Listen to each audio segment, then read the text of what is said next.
So I wonder if you would address the notion of Satan and the negativity that's involved if you do not follow the right path.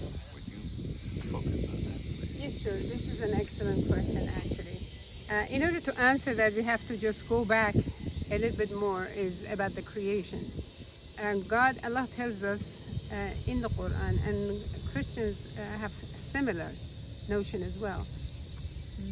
Allah created Adam. When He created Adam, He asked all the angels to bow down to him, not as a result of worshiping him, as a result of respect for this incredible high creation. They all did because they obey God. Satan is not an angel. He was haughty and he was not willing to bow down to Adam. And as a result of that, he was basically cast out of heaven.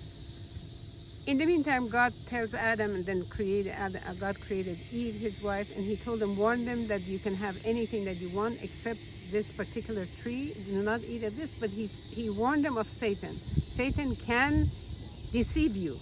Be careful, can deceive you. And of course, they ate of the forbidden fruit or whatever it was, and it caused, Satan is the one that caused this. It caused all of them to be kicked out. And Satan tells God that because you let me go astray, I will go, all of them, they're going to the earth.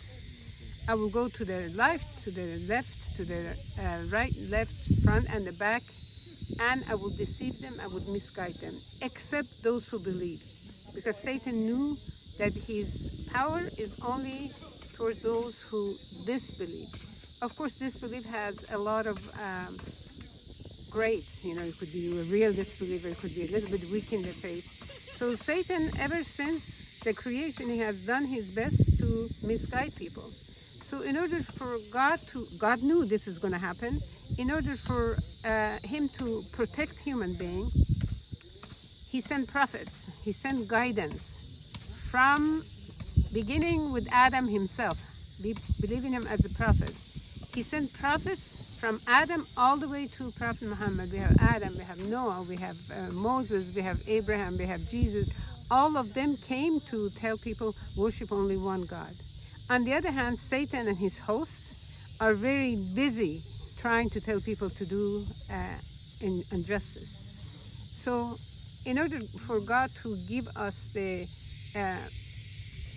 kind of warning, tells us that whoever follows Satan, they will go to hellfire. This is just as clear as that. It's not you will go partially to, no, you go to hellfire. But if you find your mistakes, ask for forgiveness. It's as simple as that, that God forgive you. Just stay in the straight path.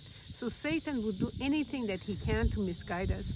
So God wants to scare us away from him and letting us know that yes, there is consequence of following Satan. So yes, we are being warned about him, and what you're hearing is true, and Christians have very similar to this.